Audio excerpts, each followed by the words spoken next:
What is going on, beautiful folks? Today, we're talking about how narcissists feel after you thrive after the breakup. When you're thriving, how do they feel it? Can they feel it? Like the narcissist sixth sense. Why they almost always seem to pop up or reach out when you're healing and growing and doing the best that you've ever done. Why? What the? I'm getting heated just thinking about it, y'all. If you're new here, my name is Lee Hammock. I'm a diagnosed narcissist, and welcome to another episode of the Narcissist Code. Let's go.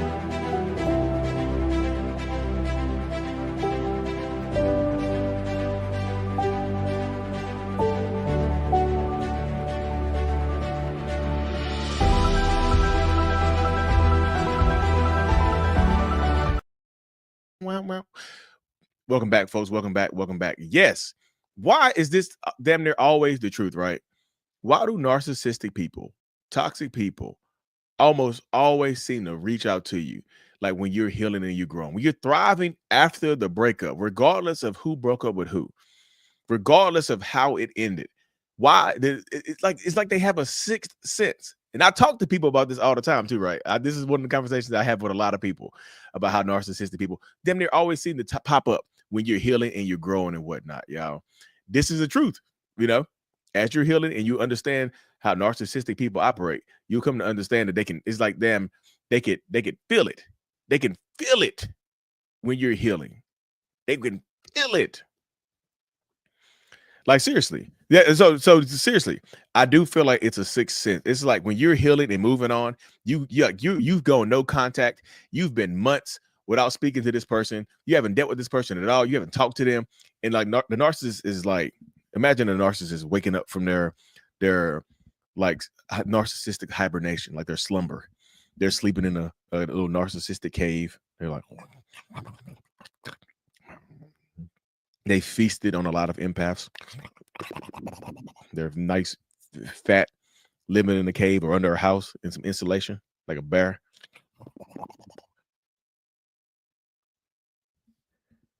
Wait a minute. They're doing good right now. Hell no. Let me reach out to them. They haven't contacted me, so they must be doing good. They must have moved on. Hell no, I can't stand this feeling.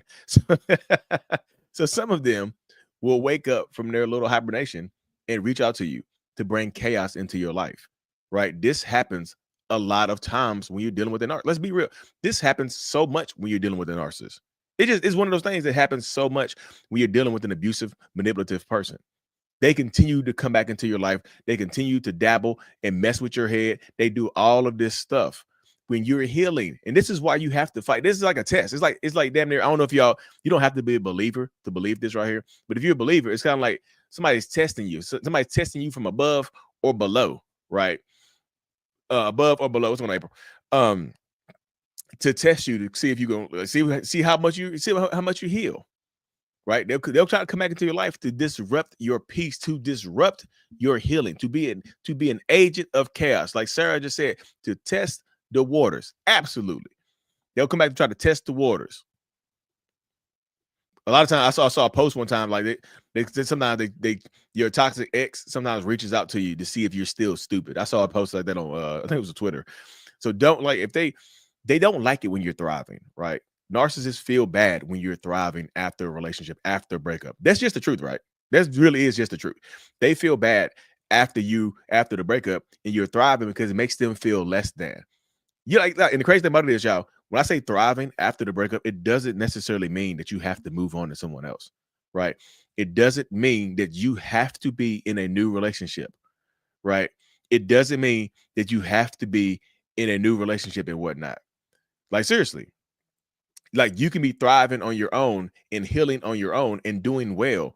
And that's thriving, right? And that is absolutely thriving. They don't want you to thrive because your thriving makes them feel bad about themselves.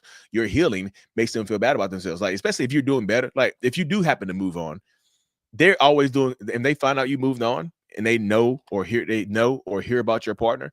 Some of them will absolutely start stalking your partner, reaching out, doing this like compare and contrast game in their heads to kind of see what's going on. Like seriously, they'll do this compare and contrast stuff to kind of see what's going on, to see how they measure up against the new person in your life. A lot of them will continuously do this type of stuff because they feel less than. They don't want to feel like it hurts their ego when you move on. And moving on doesn't mean that you have someone else. Y'all, moving on means you're no contact. Moving on means you're healing. Moving on means you're growing. It doesn't mean that you are in a new relationship. Don't confuse moving on with necessarily being in a new relationship. It doesn't have to, the two things do not have to be mutually inclusive. One can exist without the other, right? You can move on without being in a new relationship. You can be thriving without being in a new relationship. You absolutely can. And that's just one of the truths right there. And it happens. So as you're moving forward, as you're healing and as you're growing, this is one of the things you have to understand. If y'all see the link on the screen, this is my website right here. People keep asking me about doing one-on-ones and coaching and whatnot. I've been doing this for almost 5 years. The link is right here, mentalhealness.net, for coaching, courses, my support group. Everything is available at mentalhealness.net right here. I'll actually put it in the comment section as well, so y'all can check the link out and whatnot. But this is what happens. Like, they don't want you to heal. Like, your healing, your thriving makes them feel bad about themselves. So why would they want you to heal? Right? Ask yourself that question right there. Why would they want you to heal and thrive when it makes them feel less than? When it makes them question their own worth or value. They don't want you to heal because of that right there. Your healing makes them question what they're worth. It makes them question their own value. Like, damn, how much am I worth right here, right? How much am I? How valuable can I be if this person is treating me like this? How much am I worth? So they want you to question your worth and value. And they also, if enough time has went by, you might think that they've changed. Like, if you're thriving and growing, that when that narcissist sixth sense kicks in and they come out of their narcissistic hibernation or their slumber, they're going to test you. They're going to, like, a lot of times, if they reach out to you, they're going to say all the right things, y'all. They're going to say all the right things. They're going to say everything that you've been wanting to hear, right? That's how it always goes. That's literally how it always goes. And whatnot. Does that force them to take accountability? Absolutely. No, it doesn't. No, that doesn't force them to take accountability. No, if they're telling you yeah, that's true. God determines your worth. If they're telling you what you want to hear, that doesn't force them to take accountability. That's just them trying to get back into your good graces. My head is itching like hell, y'all. Sorry. Like, that's just them trying to get back into your good graces. It doesn't mean that they're actually changing their behaviors. They'll tell you whatever. They will absolutely tell you what you want to hear, right? Because it benefits, at the end of the day, it benefits them directly. So they're going to keep telling you what you want to hear.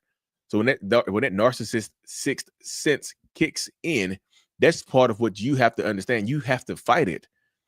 Like, so a lot of y'all believe in divine intervention. Y'all might be believers and whatnot.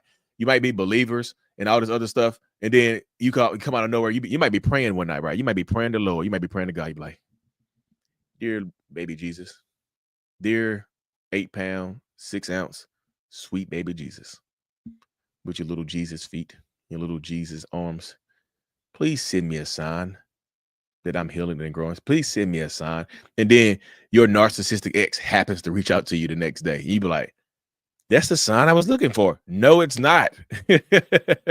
That's not the sign you were looking for. It absolutely is not the sign you were looking for. It absolutely is not the sign that you're looking for. Sometimes you have to force them to leave you alone. You might have to call the police, file restraining orders, do what you need to do, but always use discretion and be careful, right? Because I'm just telling you, they are going to make you tell them no. And if they still have access to you, so a lot of people ask me, like, why do they keep coming back? Why don't they leave me alone? If they literally keep coming back into your life and you don't tell them to leave you alone, because some people just don't tell them to leave them alone. Why would they stop leaving you alone when they think that you're okay with it? That's why I tell people in my support group that, like, until you stand up for yourself, they're going to keep coming back into your life.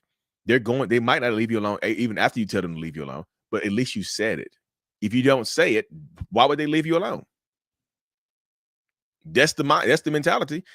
If you don't tell me to leave you alone, then I'm not going to leave you alone until I get my needs met. I say this all the time right here, sir. What you allow is what will continue. That's not victim blaming. That's an honest statement right there. Some people are like, well, Lee, that's victim blaming. No, it is. It's the honest truth. If you keep allowing them into your space, into your life, and having access to you, then they're going to keep coming back into your life because they think it's okay. Why wouldn't, yeah, seriously, why wouldn't they think it's okay? You know, if you go to the black and white thinking of a lot of narcissists, if you let me back into your life, if you don't tell me to leave you alone, if you don't block me, if you don't go no contact, if you keep talking to me over and over again, why would I leave you alone? I think you like this. I think you want this, right? I think you want this. So they're not going to leave you alone. A lot of times they'll keep playing the victim. They'll keep doing this stuff over and over again because they feel like it's a great benefit in it for them, right? And they hate it. So, but when you keep no contact, you win. Yeah, no contact is for you. No contact is not to punish the narcissist. No contact is not to hurt them. No contact is to help you heal. Is to help you thrive. Is to help you move forward. And narcissists can sense when you start to reach out less, because like a lot of times, a lot of people, you don't like going no contact totally can help you out, right? But sometimes it takes a while to build up. Going no contact is like literally like working out. You have to, I call it the no contact muscle, right? It's the no contact muscle. You got to work it out. Day 1, day 2, it's like you're doing reps. Day 3, day 4, now you do overhead press, overhead no contact press. 5, 6, 7, pump. 8, 9, 10 days no contact. You literally have to work it out. You have to empower yourself, because if you don't, they're just going to take advantage of you. They're going to keep coming back into your life. You know, that becomes a part of it right there.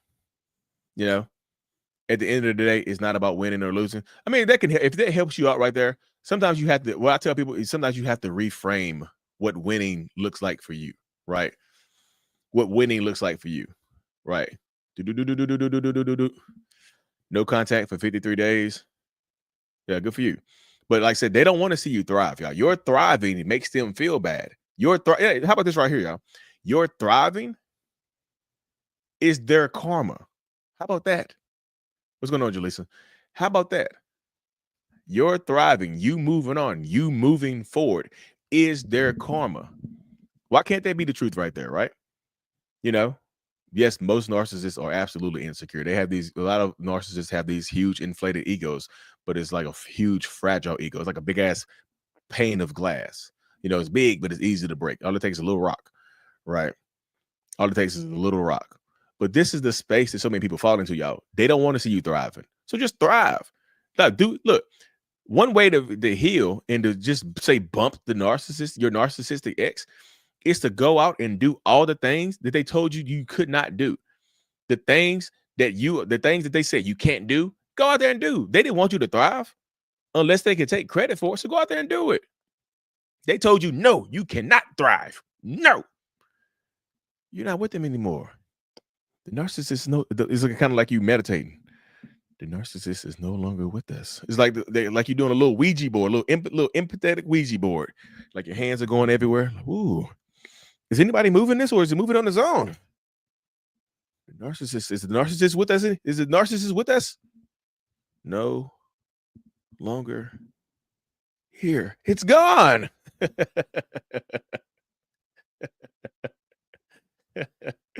Hey. Anyway, but that's the little Ouija board. Imagine that right there, though. Seriously, they don't want to see you thrive, y'all.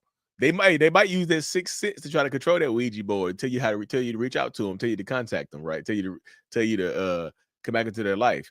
You have to protect yourself. Who said this? How dangerous are they? Some of them will end your life. That's how dangerous they can get. That's how dangerous they can get, right? Karma's with you. Yep. The narc in my life is fixing to get sentenced because of a 3rd DUI. He need to get sentenced. 3 DUIs. You know, go ahead and sit your ass down, buddy. Go ahead and sit your ass down before you take somebody else out of here with the drinking. I would definitely tell my new partner also to block contact the ex narcissist. So they won't. I mean, yeah, they help. They can help you out right there, y'all. They can help you out in these spaces right here. Bro, damn fool! I just got the intro.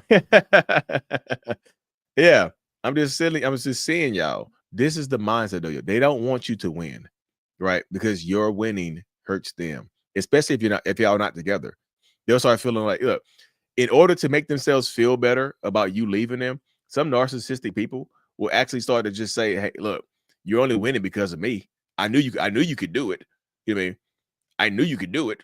I knew you could. I was rooting for you. You were rooting for me by you were actively holding me back. Get the hell out of here. They will lie. They will lie.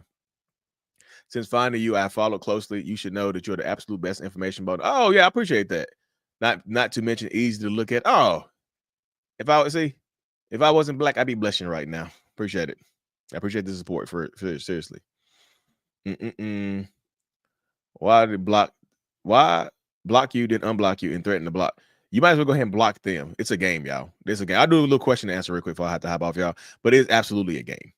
It really, really is. It's a game. They play these weird ass games with you because they feel like it's a benefit to block you, unblock you. It's like they're trying to control you and get inside of your head. Yeah, this is what a lot of them would do. Yes, they will lie through their teeth. Yes, through. I used to have a gap right here till I got these crowns. Lie through the gap right in their mouth. They lie through their teeth, even if they lie through their teeth, even if there's no gap. The voodoo doll cracks me up more than a Ouija board. Yeah, sometimes look, if y'all ever break up with your narcissistic ex, right? If y'all ever break up with them, you leave them, right? Do not leave a lock of your hair behind. Vacuum it, get somebody to come cleanse the apartment because they will take a tuft of your hair and put it on a little voodoo doll and start fucking with you. Don't let them do that, y'all. Don't let them do that. Yes, they always flip the script. I'm on the separation divorce process. Impossible to block, but the boundaries must be high and firm if they want to trap you again with grim words. Yeah. They absolutely want to try to trap you again, y'all. Do not let them come back into your life because the more you let them come back, the worse they'll treat you. You know, I know people have this, you have it in your minds. They're like, well, maybe this time will be different. Why would this time be different? You know, I feel like in their minds, they don't think it needs to be different because you accepted me when it wasn't different. You accepted me when things were bad. So it's like, things don't necessarily need to be different because you accepted me while they were bad. So that can be the mentality of it as well, right? You know what I mean? Are narcs depressed? I have clinical depression. So I don't know if every narcissist is depressed, but I would say a lot of narcissists suffer from some type of depression. I would say yes.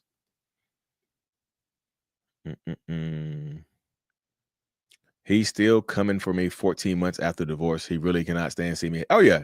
They don't want to see you happy. Again, they don't want to see you thriving. You too.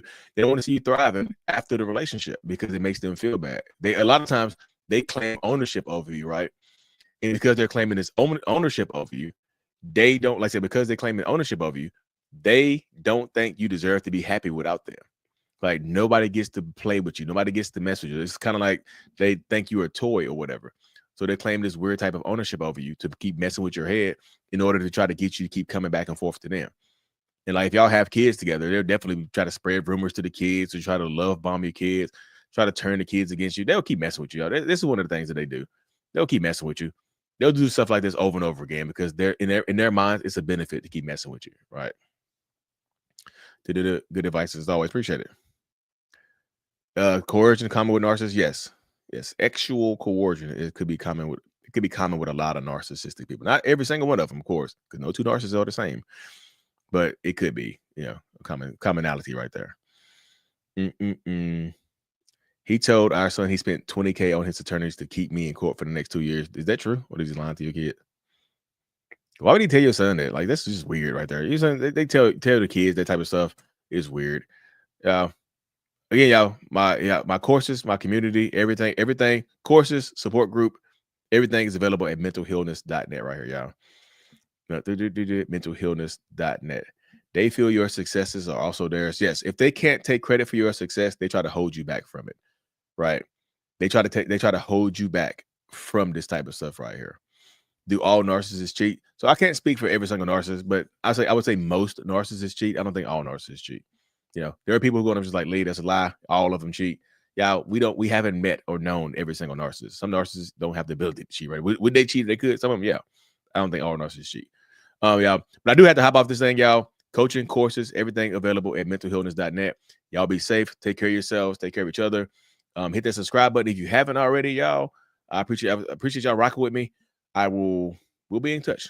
Peace. Oh.